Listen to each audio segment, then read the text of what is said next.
Hello and welcome back to the channel. So firstly, sorry for not uploading a video for such a long time. It's been very busy, but I've got a new bike to show you guys today. This is a BMW R100CS and it's my little kind of mini project bike for winter 2022. I got this bike a little while back and I've been busy kind of tidying it up and getting it ready for a little bit of touring. I suppose that's exactly what this bike was meant to do back in the day. She's a little bit old.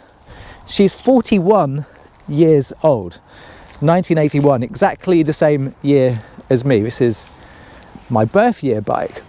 So if you're not familiar with bikes like this is what they call an Airhead BMW, and it's the R100CS, which stands for Classic Sport, and it is the last in a line of very important bikes that some say saved BMW in terms of its motorcycle business. Back in the late 60s, early 70s, BMW were having a bit of a torrid time with their bike business. They were getting absolutely obliterated by the Japanese. They had the bikes everyone wanted, like the CB750, the Kawasaki Z1, and BMW was just a little bit stuck in its ways, a little bit stodgy, a little bit boring. So they were pretty much getting ready to give it all up when they decided to have one last bite of the apple, roll the dice one more time, take a moonshot, the Hail Mary, and they launched a bike called the R90S. They took their tried and true Boxer twin, they bored it out, they made it 900cc, they put a big tank on it, they put a comfy seat in there and a nice frame, and they positioned it as the ultimate luxury bike. And it was a very clever move because they weren't going to beat the Japanese on outright performance. They certainly weren't going to be able to compete on price. So they decided just to up the game. They played for build quality. They played for comfort. They played for premium luxury. This is the Bentley Continental GT of motorcycles. It was nicknamed the Gentleman's Express because really only gentlemen could afford it. It was 3 times the price of a Triumph Bonneville back in the day, late 60s, early 70s. Anyway, so this bike, the R100CS, is in some ways the ultimate evolution of the R90S. It was the bike that came along after the 90S's relatively short run, but they made quite a few significant improvements on this. The brakes are better, still not brilliant. It's got Brembo twin calipers. They also put the brake master cylinder up where it should be on the handlebars. Previously it was under the tank and it was cable actuated from the bars, so it didn't have much feel to it. They changed a few other things. Obviously they bored it out, gave it an extra 100cc. They changed the carburetors, they put Bing constant velocity carbs on it, and other little modern touches like electronic ignition and stuff like that. It had a lighter clutch and a lighter flywheel too. So this was a bike that had a longer production run in terms of the R100S. The CS is actually quite a rare version of the R100S. It kind of harks back more to those R90 days, so they put things like the little quarter fairing on it. I don't know if this is R100CS paint or whether this is actually R90S paint, because I don't think, looking back, that this was available in the CS, but just look at how beautiful that paint is. Considering it's 41 years old, that beautiful silver that kind of smokes out into the black. They call it the TT scheme, and it's the same on the cowl here. You see it on the cowl, and also up on the mudguard and the fender here. So absolutely brilliant condition considering its age. I have done quite a bit to the bike since I got it. It's got a full stainless exhaust system on this bike, and one of the pipes when I got it, it was dented, so I've changed one of the pipes.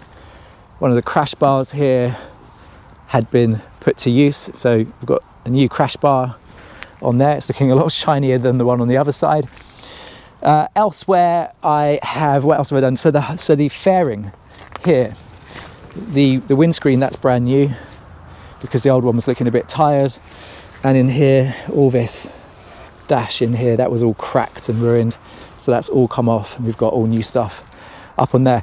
The only other thing I've done is just sorted all the electrics out, because it was a bit of a state. When I went to install my little USB charger, I took the tank off and noticed that the starter relay had basically disintegrated. And as I picked it up to inspect it, all the spades just crumbled into this kind of green and grey puff of corroded dust. So that, I'm glad I spotted that, because that would have been a breakdown. So that's all resoldered and put back together. So that's really the plan for this bike, is just to try to keep it on the road, keep it looking original, keep it, you know, as up to date as I possibly can in terms of, you know, just refreshing the stuff that time has eaten away, and going and doing some trips on it. We've got these big Krauser panniers here. These are absolutely fantastic. They are famous for falling off. So I have strapped them on with a couple of cam straps, and the intention is to get out there and actually go ride this thing and do some serious trips on it. Talking of which, shall we jump on and let's jump on and have a little ride, and I'll tell you what it's like on the road, because I've got to say, considering this bike is getting on a bit, she's still got it. Let's jump on.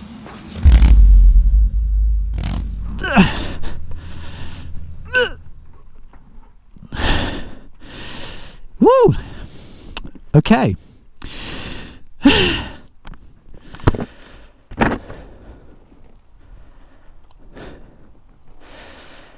Right, so hopefully we don't need any choke to get her going. Let's get her in neutral. Oh.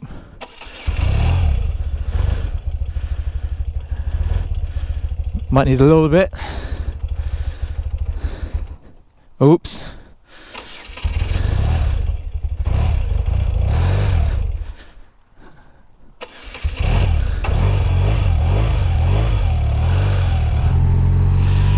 Ah, she sounds so flipping good. Careful on these roads. Can't see a damn thing.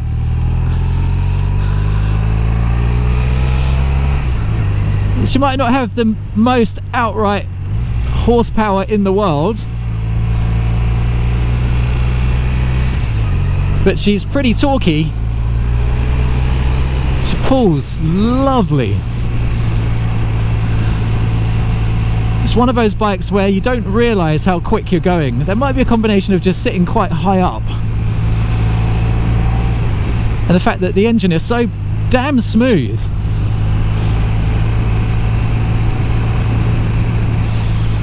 It's only when you look down at the speedo you realise that you're shifting.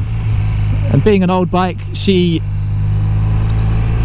definitely has a rattle and a vibe to her that some might find a little bit disconcerting, but once you get used to it, it just really is very, very charming. I don't know if the mic's picking it up, but you can hear the valves ticking away.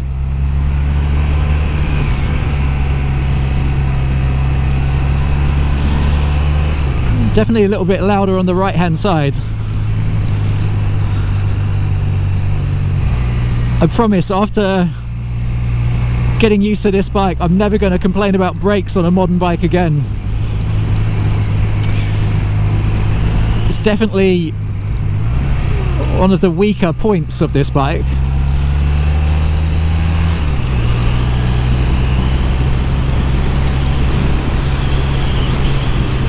But everything else is just absolutely wonderful. The suspension is a thing of beauty.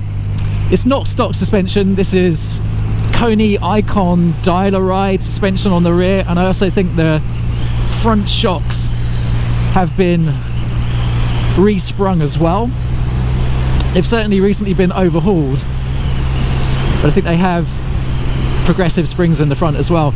But the whole thing is like riding on air, honestly. I mean, this road is an appalling road, and having been down it on other bikes like my Indian Scouts, I mean, this is just floating.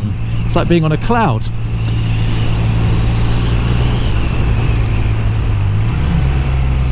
So comfortable.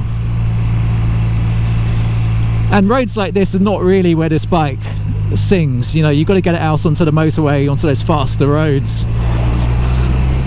The Autobahns. Not that we have them here in the UK. That would be nice, wouldn't it? But yeah, it's when you start getting over 50, 60 miles an hour that this bike starts to make a lot of sense. But having said that, I've ridden this bike through London, through cities. That dog wanted to kill me, did you see that? And it's so easy in town. Clutch is really, really light and smooth.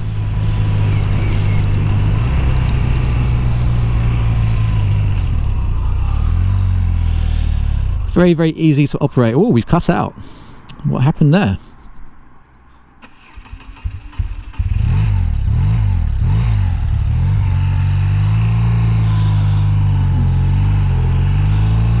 Maybe we don't need the choke anymore.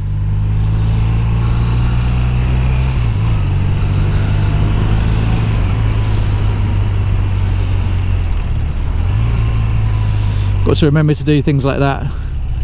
The usual problem is that I've forgotten to turn the petrol taps on, so I normally get halfway up the road and suddenly start wondering why it won't turn on anymore. But you know, this is what life was like back in the 80s. It didn't just work. You had to actually think about things a little bit more, which I don't mind. It's all fun. This dash seems is that loose, or is that just supposed to bounce around like that? Can't remember. So this bike's got a steering damper on it as well, which I think is definitely needed. It was a later addition, and you do feel this bike getting a little bit weavy at higher speeds. It has a very kind of strange feel to it. It's not like anything else I've ever experienced on other bikes. It feels, well, one of the nicknames to this bike is the rubber cow. And I think there's a couple of reasons for that. One is because it's shaft driven. If you suddenly dump the throttle on this coming into a corner or something, or downshifting hard, it feels like the back of the bike just kind of just lifts up a little bit. Very strange. And the other thing it does is it does tend to kind of track and weave quite a bit as well, which is why I think this steering damper is such an important thing. Not so much at low speed, you don't really notice it, but as soon as you start putting a little bit more speed on, false neutral, it does want to kind of wander around a little bit. Just something to get used to, really. The gearbox on the bike, as I just said, I just hit a false neutral. That does happen quite a bit, so that's probably just me needing to get used to clicking it in a little bit more, you know, righteously. That's not even the right word. Just being a little bit more direct with it, you know, punching it into gear. Don't tickle it, you know. You gotta hit it hard. It's quite an agricultural thing, so you have to smack it into gear with a little bit more force than I've gotten used to on modern bikes. But that's, again, just a little bit of dialing myself in. Let's get up to speed here, and we're at 60 already. So easy. And honestly, you could just sit all day like this and be as happy as Larry. This little quarter fairing does a really nice job of protecting you from some of the wind blast. You definitely feel a lot less pressure on your chest and shoulders, so that's working really nicely. Not as nicely as that big RT version of the bike, which has that massive fairing up front. Yeah, I mean, what a thing that is. I can imagine touring on that and just almost like being in a car. But I think stylistically, I'm just not sure I could live with it. So pretty hard on the brakes there, trying to get it to stop, and it takes its sweet time. Now, where am I going? Absolutely no idea. Let's go over here.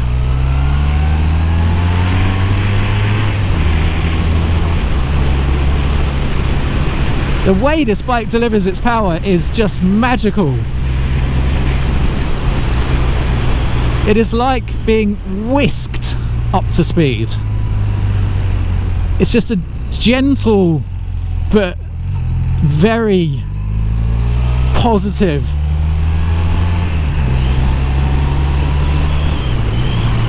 whisking, I think is the only word I can use. It just kind of sweeps you up to where you want to be. It doesn't feel strained, it doesn't feel like it's any effort, it's just very linear. And that is thanks to the fact this bike is all about its torque. As I said, it's not a horsepower machine, really, especially not by today's standards. It's probably only about, what, I don't know, 70 or 80 horsepower. I actually don't know what horsepower this bike makes. It's probably 70 horsepower back in the day, so it's probably putting out about, I don't know, 60 now, who knows. But it really doesn't matter because it does everything you need it to do out here on the public roads. And this bike even, you see how much that's shaking there? See a little shake there? I don't know if you saw that. That's just a little bit of weave. So when it gets into a little bit of a rut, it does just kind of weave around a little bit.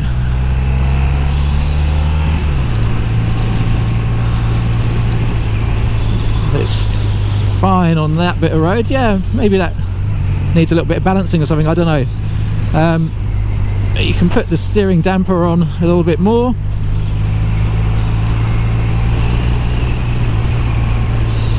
And that solves it, really.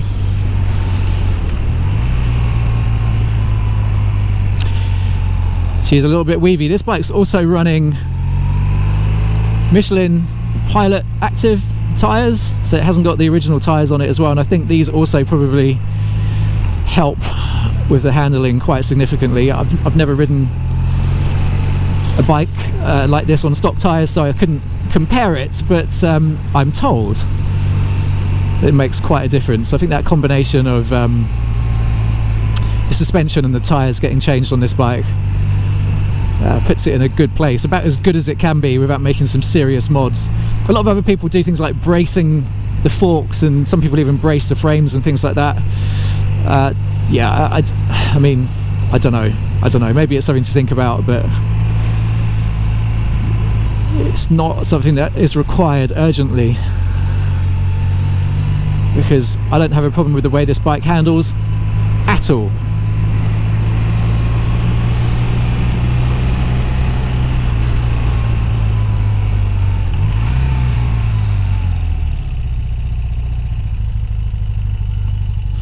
She's still running.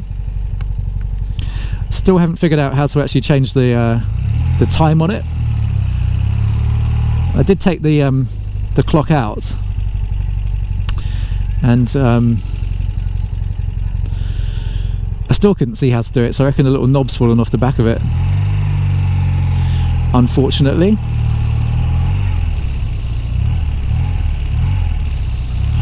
I love the fact when you rev this bike, the whole thing just rotates over to the right, because despite the fact this one's got a lighter flywheel, it's still a heavy old thing. Can you hear that rattle?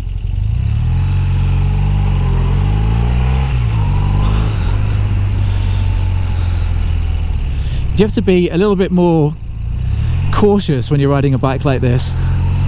See, the thing I've noticed, because the brakes are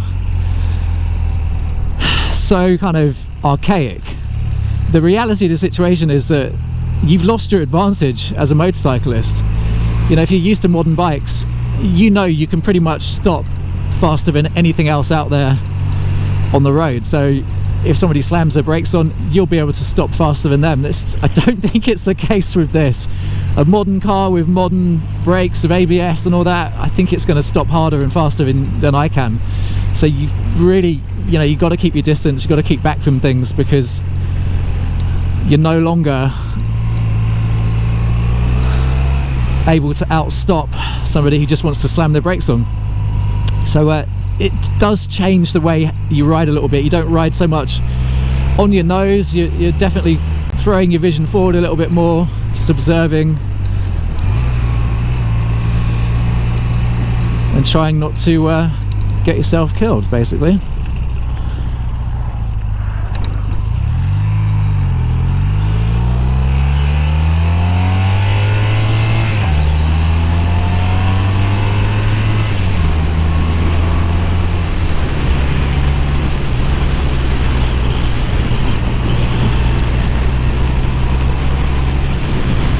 God, it feels so good. It feels so good. How can this bike be 41 years old? Come on. They don't need to make any more bikes. They could have just stopped here. 41 years of innovation, and I've ridden the most modern motorcycles in this kind of category. I've owned a KTM 1290 Super Adventure S. So I've got experience with the kind of bleeding edge, if you like, of motorcycle technology. And in 41 years, I've got to say, we haven't made things a whole lot better. Honestly, little bits and pieces here and there, but this is not only the most comfortable motorcycle I've ever sat on. I also think BMW just got this right in terms of just building a bike that's usable on the road. It does everything that you need it to do. It doesn't really have any excesses. It's not too fast, it's not too powerful, it's not too twitchy. It's like the Goldilocks of motorbikes. I blimming love it. Now you stay there, Mr. Tesla. Surely you can see me on your super high-tech iPad thing. I don't know if you've ever seen inside one of those cars, but they literally tell the driver everything that's around you on a huge screen. But apparently they're not brilliant at spotting motorbikes, so I've heard, which is a bit of a problem. But then again, what do you expect?